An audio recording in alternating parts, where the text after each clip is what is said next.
कुछ रेसिपीज सिर्फ रसोई की नहीं होती है, वो यादों से बनी होती है। माँ के हाथों से बनते थे एक खास लड्डू, मुट्ठी के लड्डू। घी में तले जाते थे, फिर पीसे जाते थे और फिर बनते थे एकदम अनोखे लड्डू जो हर त्योहार पर घर को महका देते थे। हेलो एवरीवन, आज मैं बना रही हूँ मुट्ठी के लड्डू। देसी स्वाद है, राजस्थान का स्पेशल स्वाद है जो राजस्थान के हर घर में बनता है। उसके लिए ले लेते हैं आटा और उसमें मिला लेते हैं सूजी। आटा और सूजी इसलिए मिलाते हैं कि वो आटा दरदरा हो जाए। अगर आपके पास आटा दरदरा है तो सूजी मिलाने की ज़रूरत नहीं है, इससे कुरकुरापन आ जाता है। अब इसको गूंदते हैं मतलब आटे की तरह नहीं गूंदेंगे, इसको दूध से छींटे लगा लगा के जिस तरह से रोटी का आटा बनता है वैसे नहीं बनाना। यानी कि मुट्ठी में आटा लेके जो हम आटा लगाते हैं ना, उस तरह से नहीं लगाना। इसको ऐसे हथेली में लेके और इसको बुरबुरा सा बनाना है। मतलब दूध डालते जाना है और बुरबुरा आटा बनाते जाना है। ये जो मैं बता रही हूँ कि ऐसे मुट्ठी में लेके जो आटा बनाते हैं ऐसे नहीं बनाना। इसके आटा लगाने की ही एक स्पेशल टेक्निक होती है। यानी छींटा लगाना है दूध का, पान जैसे फ्लो करते हैं ऐसे नहीं डालना। ऐसे दूध डाल के ऐसे उसका छींटा मार मार के और आटे को ऐसे बुरबुरा सा बनाना है। ऐसे हथेली से और अंगूठे से, उंगलियों से उस आटे को ऐसे बुरबुरा सा बना लेना है। ये इस तरह से थोड़ा मेहनत वाला है लेकिन स्वाद भी वैसा ही है, क्योंकि राजस्थान का स्पेशल फूड है तो आपको टाइम तो देना ही पड़ेगा। अब इस तरह से मुट्ठी में बांध कर देखते हैं तो वो ऐसे बंध जाता है, अच्छे से मुट्ठी का शेप ले लेता है वो आटा। ये उसे मैंने मुट्ठी में लिया और उसने शेप ले लिया। तो अब हम पूरे आटे को इसी तरह से मुट्ठी के लड्डू बना बना के इसको रख लेते हैं। स्पेशल रेसिपी है, इसको स्किप करके देखेंगे तो समझ में नहीं आएगी, इसलिए पूरा देखें। ये इस तरह से मैंने पूरे लड्डू बना के रख लिए हैं। अब ये लड्डू तले जाएंगे घी में, प्योर घी, शुद्ध घी में। शुद्ध घी राजस्थान की एक पहचान है। वहाँ दाल में, लड्डू में, बाटी में, सब में घी खाया जाता है। रिच फूड है, रिच लोग हैं। तो बने रहिए और देखते रहिए मुट्ठी के लड्डू। अब इनको तल लेते हैं, घी को गरम कर लेते हैं। मैंने गरम करने के लिए इसमें देखा एक दाना डाला, एक थोड़ा सा पीस डाला लड्डू का, तो वो तल के ऊपर आ गया। तो अब उसमें डाल देते हैं ये लड्डुओं को। उनको इसकी जो सिकाई है ना, वो बहुत स्पेशल सिकाई है। यानी कि बहुत लो से मीडियम फ्लेम पर इनको सेकना है। हाई फ्लेम रखेंगे तो ऊपर से सिक जाएंगे, अंदर से कच्चे रह जाएंगे। अंदर आटा है तो वो जब बनाएंगे तो एक तो वो बिल्कुल आटा जैसा ही रहेगा, यानी कि बिल्कुल टेस्टलेस हो जाएगा। हमारी पूरी मेहनत पे पानी फिर जाने वाला है, तो उसका पूरा ध्यान रखना है। लो फ्लेम पर उनको सेकना है 4 से 5 मिनट, इवन 9 मिनट भी लग सकते हैं, 8-9 मिनट भी लग सकते हैं। उनको सेकते रहिए। उधर मैंने शक्कर ली है, शक्कर में इलायची डाली है और इनको पीस लेते हैं। शक्कर का रेशो रखेंगे कि 1 कटोरी और आधा कटोरी सूजी, 1 कटोरी आटा, यानी कि 1.5 कटोरी हमारे पास मटेरियल था। उसमें डालेंगे 3/4 शक्कर, यानी कि हाफ, जितना आटा है उसका हाफ शक्कर डालेंगे। उसको बना लेते हैं पाउडर। अभी मैं दिखा रही हूँ कि कितने लो से मीडियम फ्लेम पर उसको सेक रहे हैं। टाइम टेकिंग है। ये अभी सीख चुका है, करीब 8-9 मिनट लगे हैं और ये सीख गया है। मैंने उनको सबको निकाल लिया था अलग से। अब इसके सिकने का जो है ना, ऊपर से एक तो बिल्कुल ब्राउन हो गए और इनको जो हाथ में लेते हैं ना तो एक तो बिल्कुल लाइट वेट हो जाते हैं। तोड़ के देखा, बिल्कुल कड़क हो गया है, यानी कि अच्छे से सिक गया है। लेते हैं ड्राई फ्रूट्स में मैंने लिया है खोपरा, किशमिश, बादाम, इलायची पहले ले ली थी। उनको अच्छे से पीस लेते हैं। ड्राई फ्रूट्स आप और भी कुछ ले सकते हैं, जैसे काजू है या जो भी आपके पसंद के ड्राई फ्रूट्स हो वो ले लें। उनको पीस लें, टुकड़े भी रख सकते हैं लेकिन अच्छे से पीस लेंगे तो वो उसमें अच्छे से मिक्स हो जाएंगे। मैंने ड्राई फ्रूट्स पीस लिए।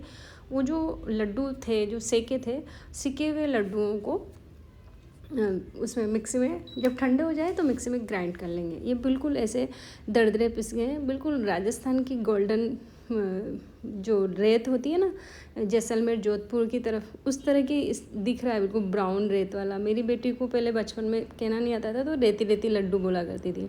अब ये जो पिसे हुए जो लड्डुओं का जो पिसा हुआ जो चूरा है, इसको शक्कर और ड्राई फ्रूट्स वाले मिक्सचर में मिला लेते हैं। टाइम बहुत लेता है, मेहनत बहुत लेता है। अब यहाँ जहाँ ये जो स्टेप आएगी ना, ये स्टेप बहुत अपनी पूरी ताकत लगा देने वाली आएगी। यानी कि इन सारी चीज़ों को हमें बिल्कुल एक जान कर लेना है, मिक्स हाथों से मिक्स कर करके। ये इस तरह से ही, जिस तरह से इसका आटा लगाया था उसी तरह से इसको मिक्स करेंगे। तो इसमें जो घी है, शक्कर है, वो ड्राई फ्रूट्स से सारा मिलकर और एक ऐसी फॉर्म बन जाएगी कि हम लड्डू बना सकें। जो घी कढ़ाई में लिया था इनको फ्राई करने के लिए, वो थोड़ा थोड़ा गरम, जो हल्का वाम वाला घी होगा वो इसमें डालेंगे। पहले इसको मस लेंगे ताकि शक्कर और घी मिलके और वो पूरा मिक्स हो जाए, अच्छे से एक स्वाद बन जाए, सारा एक दूसरे में मिक्स हो जाए ये। तो बहुत देर तक इनको मसलते रहेंगे, पूरी ताकत लगा लगा के इसको मसलना है। जब मेरा बचपन था तो मैं देखा करती थी मेरी माँ, मेरी दादी, मेरी बा ऐसे बनाया करती थी कि तब तो मिक्सी भी नहीं हुआ करती थी। अभी तो हम फटाफट मिक्सी में पीस लेते हैं। ऐसे उसको इमाम दस्ता था, होता था, उसमें कूट कूट के बारीक बना के छान छान के ऐसे लड्डू बनाया करते थे। मतलब उस स्वाद में कितनी मेहनत, कितना प्यार, कितना पेशेंस हुआ करता था। ये घी जो बचा था वो इसमें डाल लिया। पूरा घी नहीं डाला है, अभी आज के ज़माने में हम इतना घी खा भी नहीं सकते हैं, तो कॉन्शियसली खाना पड़ता है। अब वो जो घी, पहले तो घी मतलब एक बार के लड्डू जो बने तो उसमें 1-1 किलो घी डल जाया करता था, लेकिन अभी हम इतना नहीं खा सकते हैं। मैंने घी कम ही डाला, बंद नहीं रहे थे, मैं पूरा मसल रही थी लेकिन फिर भी वो बंद नहीं रहे थे, क्योंकि घी डलेगा तभी तो पूरे लड्डू बन पाएंगे, नहीं बन रहे थे। तो ऐसी इस पोजीशन में हम एक टिप फॉलो करते हैं। ये इस तरह से अभी भी इतना मसलने के बाद भी वो लड्डू पूरी तरह से, लड्डू की शेप बनाना मुश्किल हो रहा था। तो इसमें ये टिप काम करेगा कि इसमें हम डालेंगे थोड़ा सा दूध, हल्का सा करीब मतलब वो अपनी उसमें आ जाए हथेली में, इतना सा दूध डाला है। और दूध डालते ही शुगर और दूध ने मिलके एक ऐसी फॉर्म बना ली और वो लड्डू बिल्कुल ऐसे हो गए जैसे खूब सारा घी डाला है। लेकिन मैंने इसमें घी जस्ट थोड़ा जो बचा था उसमें से 1 चम्मच घी ही इसमें डाला, बाकी ये दूध डाल देने से ये बिल्कुल ऐसा फॉर्म हो गया। ये अब इसका आराम से हम लड्डू बना सकते हैं। इसको वापस से अच्छे से मिक्स कर लेते हैं। मिक्स करना ही लड्डुओं की एक टिप है। ये आप देख रहे हैं कि किस तरह से थोड़ा सा दूध डाल देने से ही वो लड्डू बनने लगा है। मेरे पास लड्डू बनाने की एक डाई है, तो ईजी है। अभी आज के समय में सब कुछ ईजी है कि हम कितनी आसानी से इतने हार्ड रेसिपीज़ को बना लेते हैं कम मेहनत में। लेकिन पुराने ज़माने में जब ये सारी सुविधाएं नहीं हुआ करती थी तो बहुत ही मेहनत और बड़े ही प्यार और पेशेंस के साथ ये सब चीज़ें बनाई जाती थी। ये मैंने उसमें डाई में रखा, अंगूठे से दबा दबा के थोड़ा शेप दे ली और वो लड्डू बन गया। अब मैं जो मेरी माँ जैसे बनाया करती थी वैसे लड्डू बना रही हूँ ऐसे। तो अब ऐसे ही लड्डू बनाए जाते थे और असली तो लड्डू यही है। तो इस तरह से लड्डू का शेप दे लेंगे, हाथ में गोल गोल उंगलियों के बीच में घुमा घुमा के गोल गोल शेप दे लेंगे और ये हमारा ऐसा लड्डू बन गया है। लेकिन ये मुट्ठी के लड्डू हैं तो इसको मुट्ठी के लड्डू की शेप भी देना ज़रूरी है ना। तो ऐसे मुट्ठी में दबा दबा के और मुट्ठी की शेप के लड्डू बना लेंगे। मैंने तीनों तरह के लड्डू बना के आपको बता दिए हैं। ये लड्डू ऐसे हैं कि इनको आप महीने महीने भर तक भी बनाकर रख सकते हैं, लेकिन ये इतने स्वादिष्ट बनते हैं कि ये ज़्यादा दिन चलते नहीं हैं। तो इस तरह से ये सारे लड्डू बना लिए हैं और ये लीजिए रेडी है। राजस्थान के स्पेशल लड्डू, मुट्ठी के लड्डू। मुट्ठी के लड्डू ये सिर्फ मिठाई नहीं है, ये हमारी विरासत है।